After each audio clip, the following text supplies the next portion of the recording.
Welcome everyone to Passive House Accelerator's 14th Global Passive House Happy Hour of our second year running and episode number 66. Thanks for joining us. I'm Prudence Ferreira. I'm a senior member of BR+A Consulting Engineers, and I lead their Passive House team.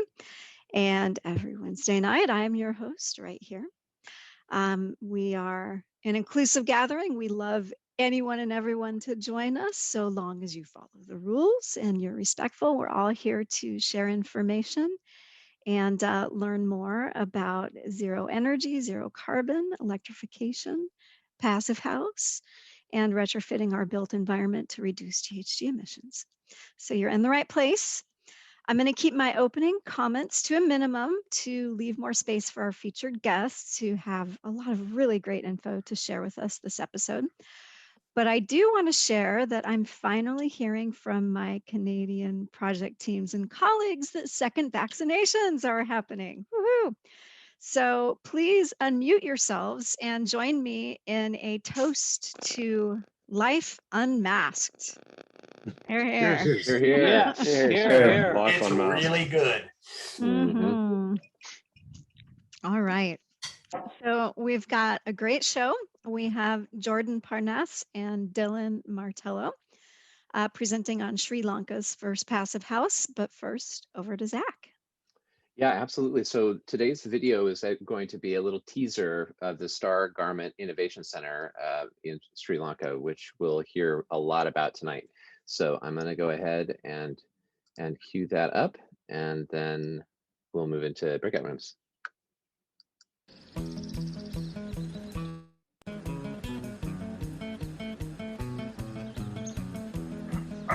We're here today in Colombo, Sri Lanka, where behind me is one of our most exciting and interesting passive house projects. The Star Garment Product Development Center is a combination office and industrial building. In South Asia, there's a long history of garment manufacturing, where working conditions in local factories are often hot, humid, noisy, and poorly ventilated. JPDA's work on the Star Garment Innovation Center uses passive house standards to renovate an old factory to increase sustainability, reduce energy use and expenses, and improve the lives of employees. Passive house is a holistic set of design principles and efficiency standards that strictly regulate the amount of energy a building can use. Renovating the old structure, rather than demolishing and building from scratch, dramatically reduced waste, carbon emissions, and fossil fuel consumption. Employees enjoy year-round comfort in a workspace that provides filtered fresh air, abundant natural light, low humidity, and consistent temperatures. With the Star Garments project, JPDA was able to use our expertise in sustainable methods of design to produce a state-of-the-art project that can be replicated on any building in any climate to make significant advancements in sustainability, energy efficiency, and quality of life for millions of people around the world.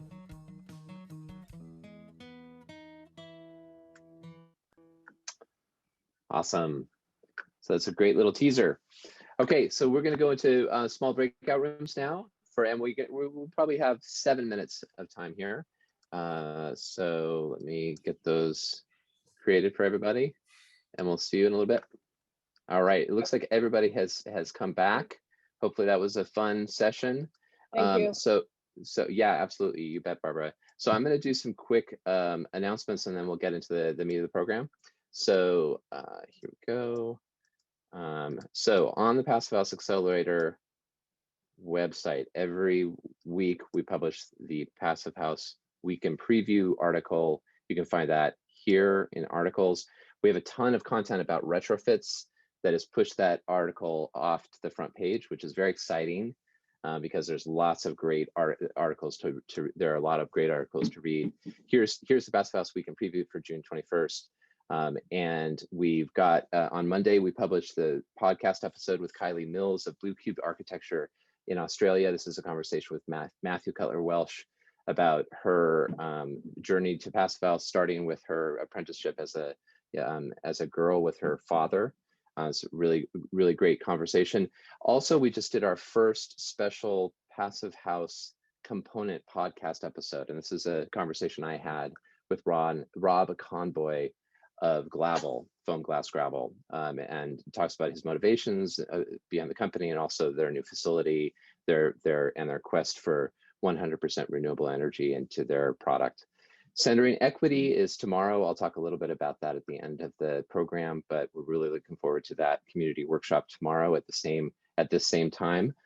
And we've got the retrofit issue published from the magazine issue of Passive House Accelerator magazine, edited by Mary James, full of amazing content around retrofits. And then we've got the Passive House Open Days is happening in just a few days. The International Passive House Conference registration information is happening September 10th through 11th. FIASCon as well, October 12th through 15th. So check that out. Socials including BS Fridays with Jason LaFleur of Gas Technology Institute. This is co-hosted with Mark Willey, and then tons of educational programming to check out. So please check out the weekend preview for information of what's going on in Passive House. And with that, Prudence, please take it away. Sure. Thanks, Zach. So I'm excited to introduce our two featured guests tonight. We have Jordan Parnass and Dylan Martello. Jordan is principal of JPDA. His firm is award-winning and multidisciplinary. He founded it in 1997, and his work combines sustainable and equitable architecture, interiors, and experience design. His firm has been at the forefront of innovative typologies for high-performance passive house buildings, and he's received the PHI Pioneer Certificate for an industrial retrofit project in Sri Lanka, which is the one we're going to hear about, and also designing the RSPCA's modular animal centers for the future prototype in the UK. Also, Jordan's projects have received recognition and awards from AIA New York, New York City X Design Architizer, Brooklyn Chamber of Commerce, the list goes on. And JPDA currently has an appointment with New York City's Department of Design and Construction in the Design Excellence Program. Jordan went to school at Brown University and has a Master's of Architecture from Columbia. He's a CPHD, a lead AP, and a member of both AIA and the Royal Institute of British Architects. He also teaches as an adjunct professor at New Jersey School of Architecture, School of Visual Arts in New York, and Pratt, and also Lehigh University. Geez, Jordan, you do a lot. Dylan is a senior building systems consultant and certified passive house designer with Stephen Winters Associates. And on a day-to-day basis, he is in the trenches working with design teams on projects like 425 Grand Concourse in the Bronx, Sendero Verde in East Harlem, Winthrop Square in Boston, and this manufacturing facility that we're going to hear about this episode. So with that, take it away, gentlemen. Okay, can everyone see the screen? All right, cool. So thank you very much for the introduction. I will say in all modesty that, you know, my intro condensed like 20 years of stuff into like 4 paragraphs. So it's not like I'm doing all that all the time. All right, so I'm glad we were able to show the video to kind of kick this off because our time is definitely limited. So I'm gonna move through this fairly quickly. I'm gonna hand off to Dylan at certain points and then I'll come back in. But essentially this was a project that is located in Sri Lanka. So everyone kind of has a sense of where that is. It's very close to the equator, essentially off the coast of India. And you know, we were talking in our discussion group about some other sort of tropical humid projects as well. But you know, the real consideration climate-wise is humidity. The temperature range, as you can see in the kind of gray band, is actually quite narrow. And it's just really humid all the time, hot and humid all the time. The project itself is located in an industrial park, which is adjacent to the airport. And that was really critical for a number of reasons, primarily because it's a tax-free zone. So we were able to, you know, bring in all of our specialized materials without, you know, any kind of burdensome duties or taxes.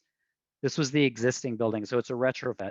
It was a factory building before, You know, a very simple building with, you know, steel frame and a metal roof.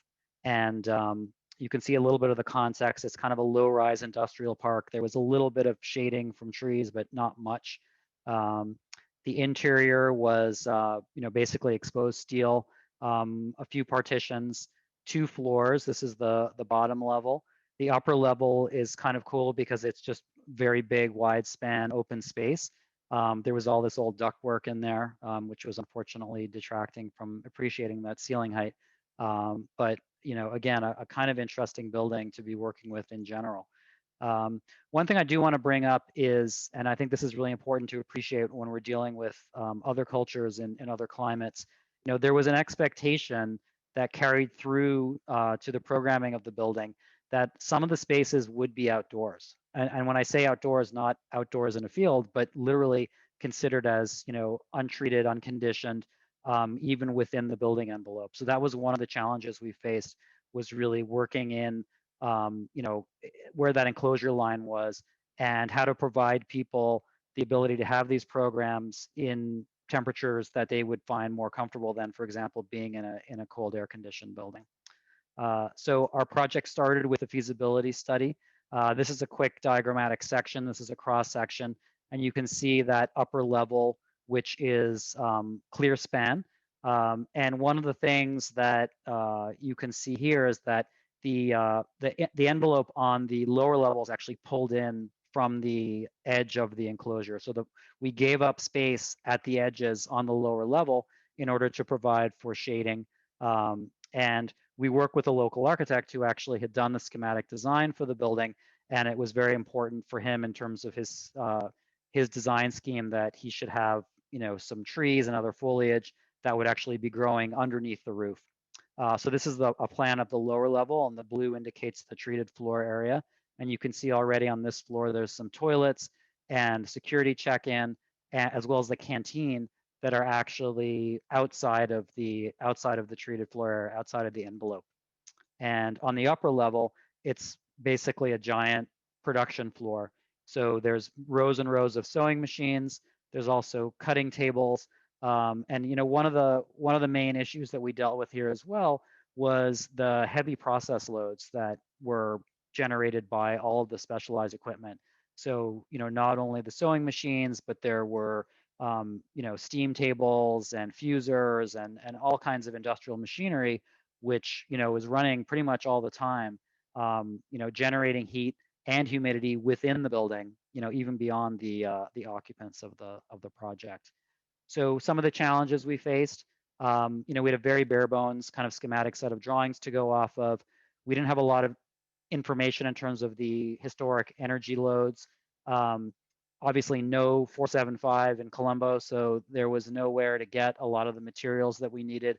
And the building itself was, you know, had complex occupancy and usage patterns in the sense that it would be on and off, you know, maybe 2 weeks on, 1 week off, maybe 18 hours a day for a week, maybe 3 hours a day for a week, you know, so really getting a handle on, you know, the actual occupancy and usage was a challenge. We knew we wanted to go for EnerPHIT. So that was, you know, the goal that was set out early on. And we also knew that, you know, given our interviews with the clients, that they, you know, they had very specific expectations in terms of the treated and untreated area. The local architect was really keen to maintain the aesthetics of the exposed steel. And, you know, our agenda was certainly to create a model that could be replicated and, you know, ideally perform some technology transfer so that we would have skilled people on the ground who could then be ready for the next project. The feasibility study showed that we were looking at a potential 77% reduction in primary energy over a baseline, and we were hoping for a 6 to 7 year payback period, and we came pretty close to all of this. I'll hand it over to Dylan now, and Dylan, maybe you can just give me a heads up when you want me to go to the next slide.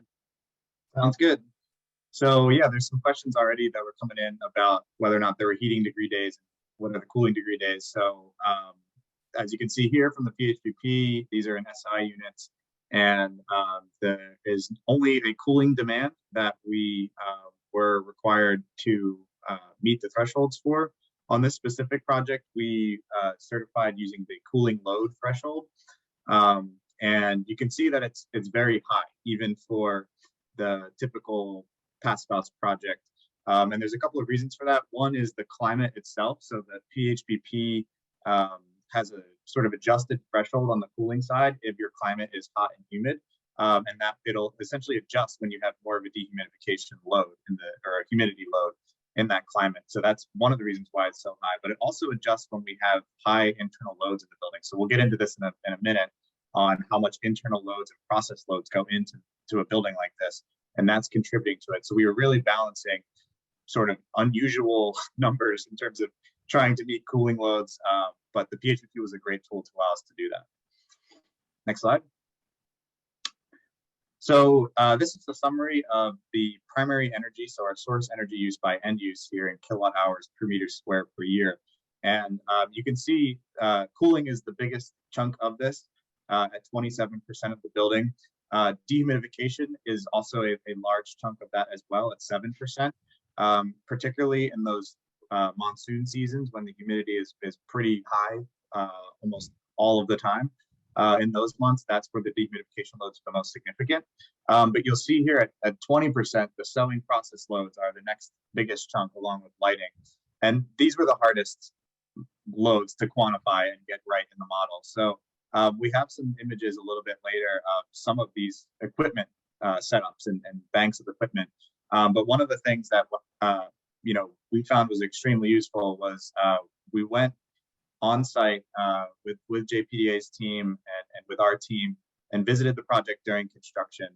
And we got to see some other facilities that have similar process loads and similar equipment. And what we actually did is, like, when we were setting up the model, like, I didn't know how long a sewing machine typically runs for. So we asked like a general question to the team, hey, can you send us a list of all the equipment? Can you tell us what the nominal power draw of that piece of equipment is? But then we need to estimate how long it runs, because it's not going to be running at that full load year round. We're predicting annual energy use. We're not just predicting a load. So we need to know how often it runs. And that was the hardest part, how often it runs. And one of the things that we looked at was quite literally how often the workers were pressing the foot pedals on the sewing machines. And we did like a sampling of, like, for 2 minutes, how many, they stepped on the foot pedal for like 15, 20 seconds. And that was sort of like the level of research that went into like sort of quantifying a lot of these loads. But as we'll sort of foreshadow into the future, we actually were pretty darn close with what our estimates were. So, but yeah, sewing process loads is a huge chunk. And then it's, as Jordan mentioned, it's also an office. So PC, office equipment, and lighting are a huge chunk of that as well. Next slide. So one of the things we looked at is, because there's such a high dehumidification load in this climate and in this building particularly, cooling and the strategies to not only cool but also dehumidify are a huge part of the building's energy demand. And one of the things we looked at was, in a typical cooling system, when you want to really dehumidify air, you have to super cool that air and condense all of that moisture out, so the moisture in the air can condense on the coils, and then reheat that air. So you're doing a lot of reheat. And the reheat is kind of the tricky part in this equation. And the norm in this region is to reheat your air, your recirculation air, with electric resistance coils. And if the dehumidification load is significant, that can be a huge chunk of energy. So we looked at alternative approaches to do that. One of these approaches is a system that has been around for quite some time, but isn't really used on many projects per se. It's used on more unique industrial type projects, and that's a solar charged desiccant system. So you basically have a desiccant that's absorbing moisture, and then you sort of evaporate it out with a solar thermal system, solar panel system. But the challenge with that was it required a significant amount of roof area that, quite frankly, we didn't have a whole lot of real estate, and would have ate into our ability to have PV on the project. And it was also sort of not a familiar system, and one that, there was a bit of a concern with ensuring that it can work properly, as opposed to some conventional alternative systems that we felt could work better. So we ended up not going with this specific approach. Next slide. And here's a shop drawing of what was originally intended. And this is actually for the project before we sort of got our hands in it and got to comment on it and tell them that this is not a great strategy in terms of energy efficiency. And this is, you know, our what we're looking at here are those reheat electric resistance coils at their VAV boxes, and that was their basis of design essentially until we looked at alternative solutions. Next slide. Next slide. Yep. Okay, so what we ultimately arrived on was a wraparound heat pipe to do the reheat. So what this is showing here is in the main air handlers for the building that has our cooling coils and are doing the majority of the cooling in the building, particularly on the upper floors where they have all of the people and equipment. There's a heat pipe that absorbs heat up from the incoming air that's already hot and warm, and it takes that heat and it moves it over here after the coil.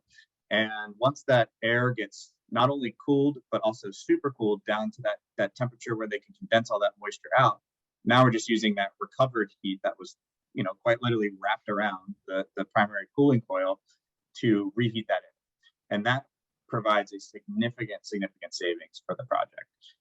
Next slide. So here is sort of an analysis that we had done looking at an electric reheat scenario on the left versus the heat pipe scenario on the right. And you can see the primary energy demand dropped from 421 kilowatt hours per meter square per year down to 344.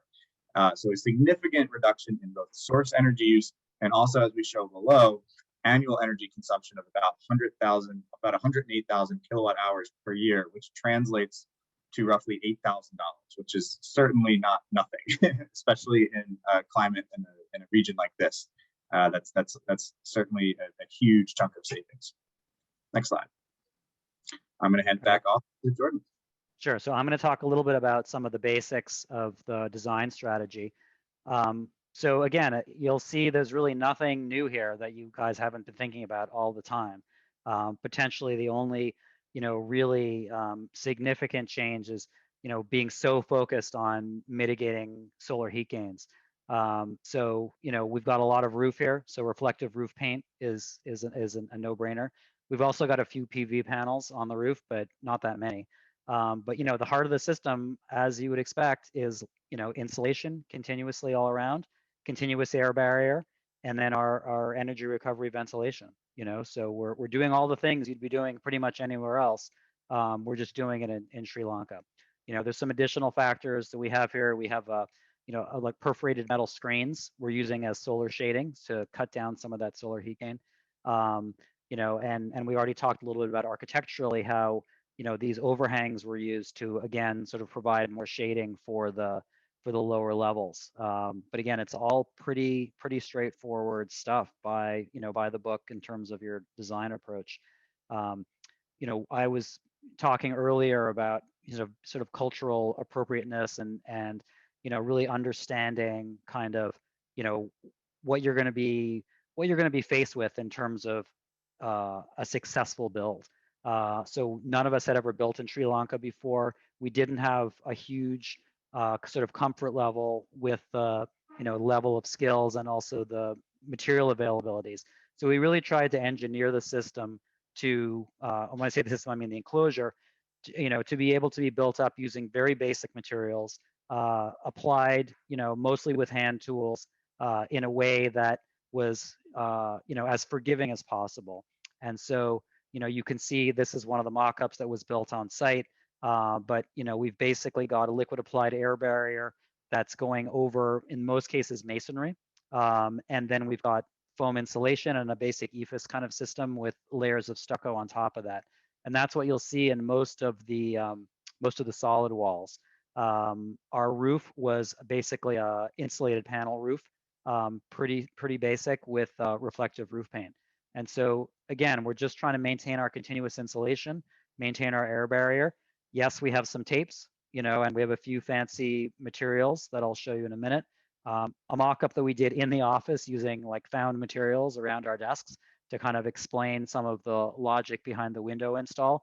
It didn't actually even follow this in the end, but, you know, we tried to use every technique we could to really simplify and explain, you know, for the contractors who, you know, had no high performance building experience, what was going to be required and the different, kinds of material connections and integrations that they could expect on site.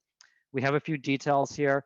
I'm not going to spend a lot of time on them, but we can come back during the Q&A.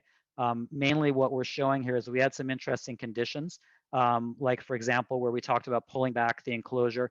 So we had some areas that were actually, within the building, but outside of the thermal envelope. You can see the green here that's highlighted. That's actually where we applied Airlon as a thermal bridge mitigator. We had some purlins and other elements that were actually sticking out through the edge of the envelope. And beyond that, it was pretty conventional stuff. Some of our kind of early window details here. One of the challenges as well was that we basically started off with almost no details. We had to make most of these up ourselves, kind of somewhat guessing and asking for information about what was on site in terms of the existing conditions. And then even once we had our details, because there were many levels of communication going on, we would often find out that actually some of these details had changed without our knowledge, and then we'd have to kind of scramble to catch up and make sure that we had appropriate strategies for mitigating thermal bridges and other issues that were going to be potential issues. Suddenly structural steel became very cheap, and so there was all kinds of structural steel all over the place that we had not anticipated. Okay, I'm going to keep moving here.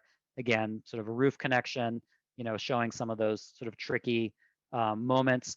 And Dylan will explain to you later how this was almost our Achilles heel for the whole project. Construction. So, as we talked about from the beginning of the presentation, this was an adaptive reuse, and as the video mentioned as well, the goal here really was to preserve as much of the structure as possible. So we preserved the floor slabs, preserved the steel frame. There were some modifications. We did do new roofing because there was, basically nothing that was usable in terms of the roof.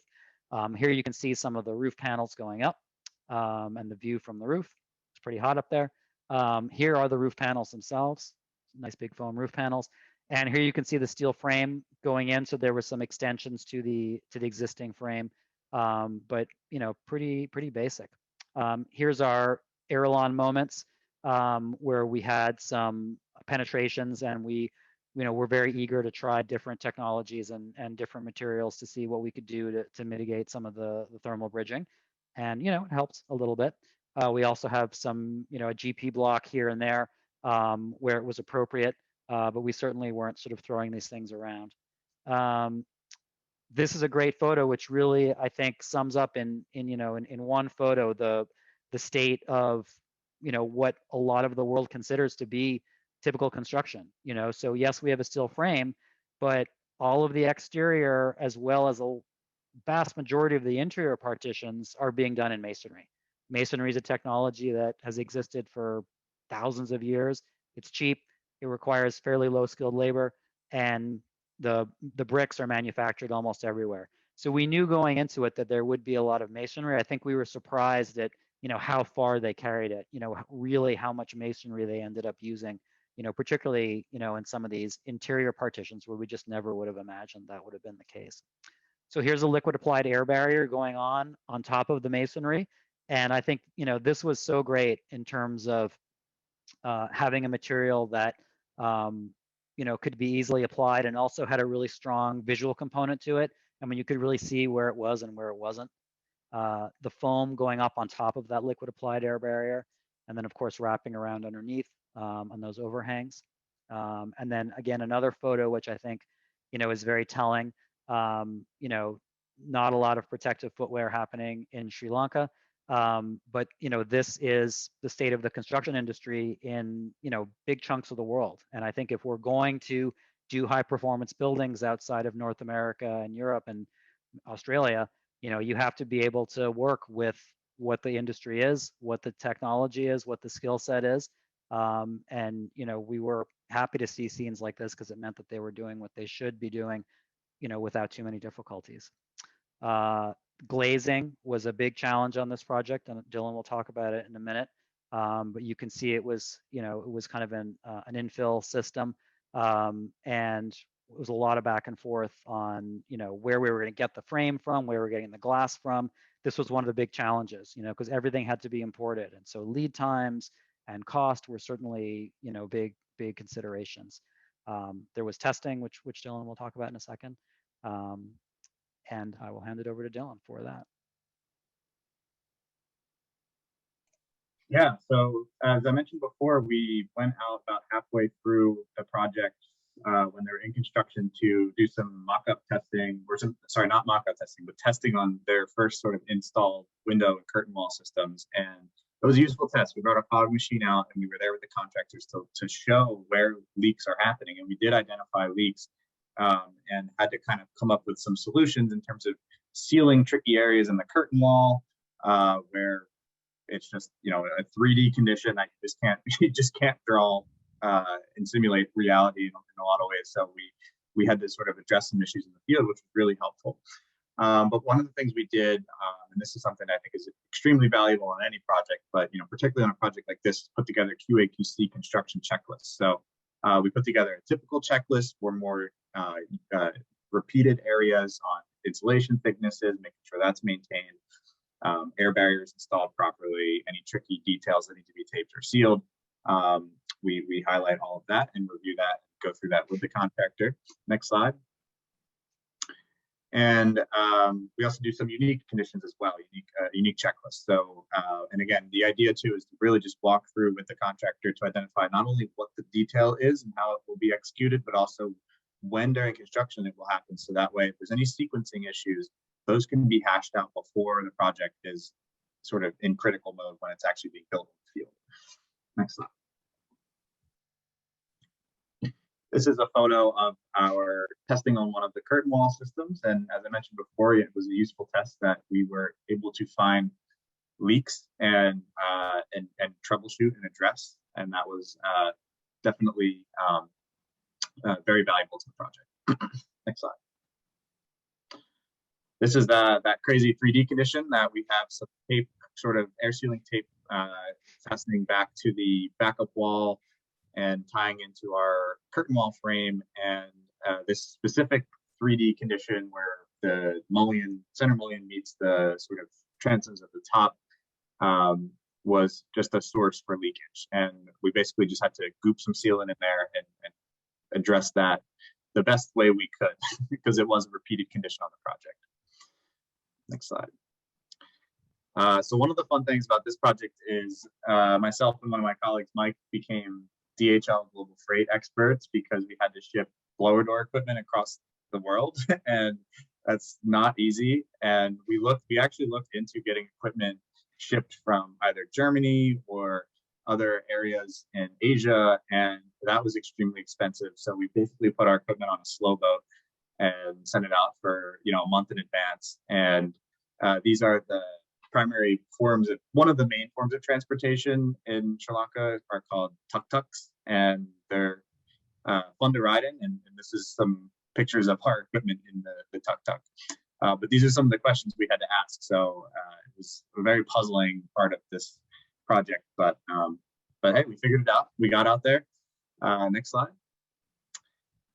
And yeah, as Jordan mentioned, this detail became almost the bane of our existence. It was one of those conditions that was sort of a late change as well. So there was a purlin that was originally located on the interior side of this condition that ran continuously sort of parallel to the length of the facade.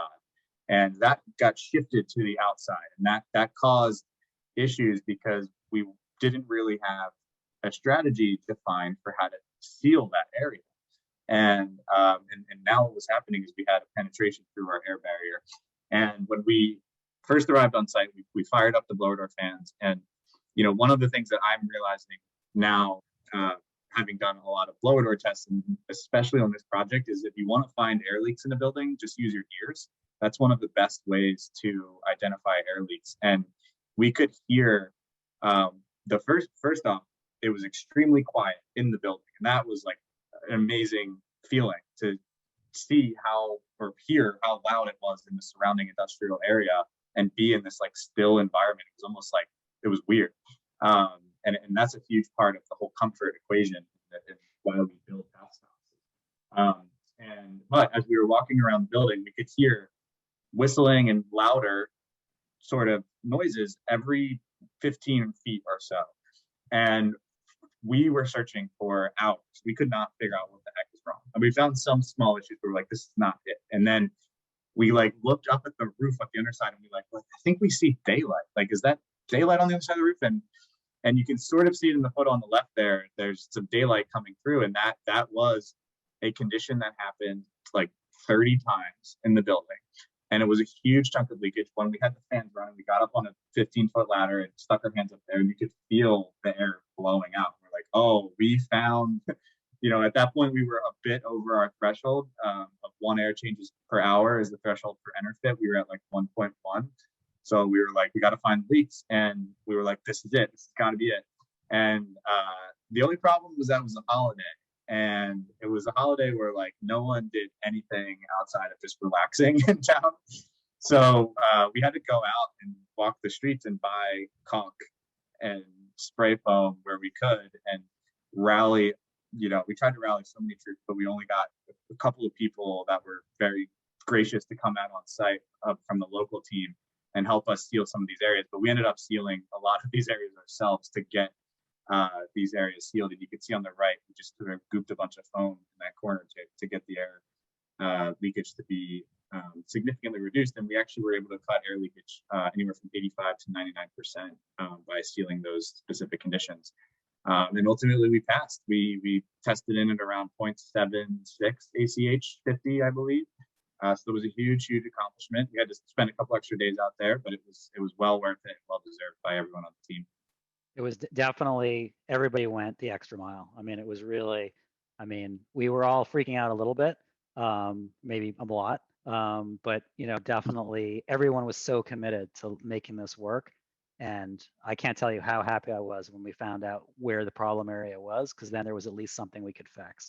So it was, it was a great achievement, I will say, and definitely kudos to Dylan and Mike, who went way beyond what was expected. Yeah, so this is a fun graph. So we got a full year's worth of utility data towards the end of 2017 into 2018 after the project was completed and in operation. And some exciting points of information here are that the building was consuming about 60% less than what it was consuming before, and actually even more of the savings if you look at what the building would be using in a conventional sense, because there was additional process load that went into the building. So big kudos on the energy savings side of things. And then what we're showing here in the dotted dash line, or the dash line, is the PHPP prediction. And we came in on average about 9% less than what the PHPP was predicting for that specific year. We're hoping to get more data. We had actually a whole monitoring package and equipment plan to be installed for the team to study different specific end uses for the project, and coordinating that has been a big challenge. Installing this equipment, and COVID really put a wrench in that as well. So we're hoping to follow up and try to actually start to get some more granular data and also get some of this higher level data as well to keep tracking. But signs are pointing in extremely positive directions from this. All right. So I'm just going to quickly flip through some completion photos so you can see what it looked like. I think you got a good sense from the video probably. Here's a photo of the roof. And here we can see some of the solar shading screens, very basic, just perforated metal, painted. Here's kind of the back corner, and this is where a lot of the employees would actually go in. And so you can see that, EFIS on masonry condition. And then some of those areas that are actually outside of the, the treated floor area. We left the Aerolon yellow because the client liked it so much. He was really happy with that. So you can see little bits of yellow Aerolon everywhere. And this is the inside, and it's the nicest factory you've ever been in your life. If you've ever had to work in a factory, this is the one you want to be in. It's quiet, the air quality is amazing, temperature is really nice, humidity is really low. It's definitely, at the end of the day, like, this is the thing that makes me happier than almost anything else about this project is we've created amazing working conditions for hundreds of people, who previously would have been in much more miserable circumstances. So you can see the kind of rows of sewing machines that are all lined up along these power bus bars, and the LED lighting. And then, another nice thing is there's really great natural daylight. I mean, all that glass actually, does pay off in the end in terms of making it feel very open and airy. And this is actually looking through those perforated metal screens. You can see how bright it is actually outside. There's some office space as well. This is a pattern making area on the upper level. And then on the lower level, this is another design area where they like to keep the lighting a little darker. There's also a showroom on the ground floor, some other sort of collaborative design spaces, and the lobby. So, it's definitely, intended to be kind of a showpiece factory. So, overall, everything is a little bit nicer than definitely you would see in a typical factory. But, it's a real place where real work gets done. And that's, that's very satisfying. So certifications, through PHI, we got a pilot certificate, mainly based on certifying the cooling loads. And that was an important way to kind of meet the threshold and criteria. And we can come back to this later if anyone has more questions. We found out actually independent of us, they went through the whole LEED certification process as well. And they managed to get LEED Platinum. So that was kind of exciting as well. So it got the double certification. And this was just the project team. And I think that is it. Thank you very much. I realize we went way over our presentation time, so definitely want to open it up to questions. And I guess I'll stop sharing. Hey, that is all right. That's why I kept my opening comments really short so that you guys could have more time. So thank you so much. That was a fantastic presentation. We're going to open it up for, we've got 10 minutes of questions, so we roll into after hour. And Mike will be our question concierge. Thank you, guys. That was fantastic. So before I do the whole question thing, cheers. Everybody can unmute and give these guys a big round of applause. That was fantastic. Awesome work, guys. Well done. you. Well done. Nice. Amazing. So I have to admit, I was starting to keep track of how many of these questions were answered, but then I stopped. So, so I'm going to ask him. I'm going to ask him anyway, and if or I'll call on you anyway. I'm sure you have other questions, or you can discuss your the question and answers a bit more. But Harvey, you had a number of them, but you can choose which one you'd like to have first. Haven't been on for so long. I'm trying to get caught up. I can tell you what your first question was if you'd like. No, you know what? I see it. I just scrolled up. I had a whole bunch, but I'm just going to ask the one because someone else also dovetailed on it. Was water management an issue due to monsoons, or I guess anything else that had to do with extreme weather conditions that they have in Sri Lanka? Sure. I mean, definitely definitely. I mean, the EFIS system, is designed with a drainage layer, so that any moisture that gets through the the foam and the stucco will drain out through on the back side of it. We'll obviously have to see how things develop and how all the materials kind of wear. But I think we're pretty confident. I mean, the roof is pretty solid, and with the overhangs and everything, beyond the typical kind of issues of infiltration through holes and little places that no one could be aware of. I think we're going to be pretty good with the design on the moisture side. And just the other question was this about the power grid. Like, I know you had a solar array. Was that doing getting you all the power? No. I mean, it's the solar array is just a little kind of like cherry on the top. We didn't go into this thinking that solar was going to do anything for us. The client wanted solar because he just liked the way it looked. And they actually scaled it back during construction. So we all got just a very small amount of solar in the end. There's nothing stopping them from dumping all kinds of solar up there if they want now, but it's certainly not a part of the design. So the power grid is solid. Like, it's not, there wasn't They do have a backup generator. Okay. I didn't hear it kick on when we were there, but I have to guess that the fact that they spent the money to put one in means that it's probably a fairly regular thing.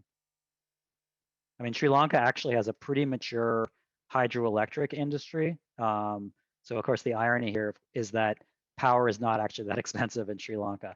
But you know, we still obviously wanted to do everything we could to cut down on consumption. But I think that it's not like, you know, an embargo of oil is gonna, you know, drastically affect their operations. Thank you. Great presentation, by the way, both of you guys. Thank you. Next question's from Patrick, if you're still on. Yeah, I'm still on. I guess I had two. One was that desiccant system you mentioned. Obviously you went with the solar. I've noticed that kind of a lot for simplicity. Do you think the desiccant would have been a bigger impact had the client not wanted the solar? And then the second one was just in regards to noise pollution inside and outside, and how that was all handled. Well, I'll talk about the noise, and maybe Dylan can talk about the desiccant. So on the noise front, it's really noisy. I mean, I don't know if you've ever been to Southeast Asia, but it's just noisy everywhere all the time. And so it's not like so much 747s taking off. It's like car horns and barking dogs and motorcycles, and you know, it's just like everybody's running some kind of, you know, machine all the time everywhere. And as Dylan said, it was amazing to like walk into the building and all of a sudden it's quiet, you know.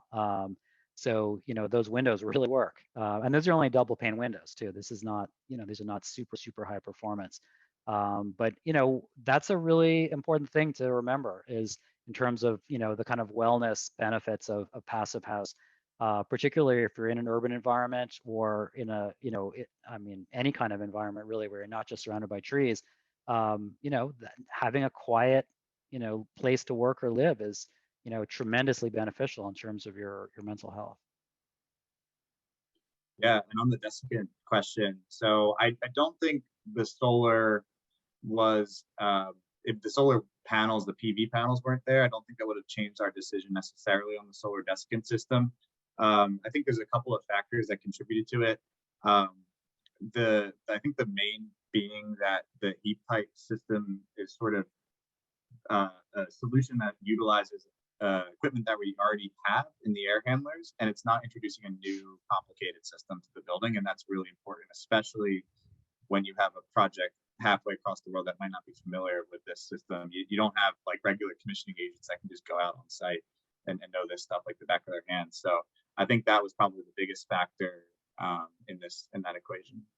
Yeah, I mean, just the scale of the desiccant system, I mean, it would have been enormous, you know, and that was a little bit nerve-wracking for sure. I think we got time for one more before we break for a second or announce the after hour. And this one's for Jeff. My questions were answered pretty much by Dylan during the project, so I'm done. Let's go into the after hours. Cool. Nah, I love the way you're spelling your name now, Jeff. That's Yeah, pretty creative. It was fun. Right on. So it only took me a year to get with it, so you know. Nice. So Well thank you everyone for joining us for the main hour. And if you need to leave and go do some work, spend some time with your family, we hope to see you back next week. And I'll turn it over to Zach or Michael to thank our sponsors. I'm ready. Thank you. That's awesome. This has been really great. Everything that we do at the Accelerator, as you know, is made possible by the generous support of our sponsors. These are all organizations who share common cause with Passive House Accelerator, and we hope that you will support them in your work as you create your own projects and move forward here. So our founding sponsors are 475 High Performance Building Supply, Baxt Ingwe Architects, Mitsubishi Electric Train HVAC US, Partel, Glavel Foam Glass Gravel, Minitaire All-in-One HVAC and Dehumidification, RDH Building Science, Rockwell North America, Stocorp, and Zola Windows. Our champion sponsor is SIGA, and our stakeholder partner is NYSERDA, the New York State Energy and Research Development Authority. Thank you too to our patron sponsors, Aero Barrier, BR+A Consulting Engineers, Brennan Air Tightness and Insulation, Inotech Windows and Doors, and US Engineered Wood, T-Stud.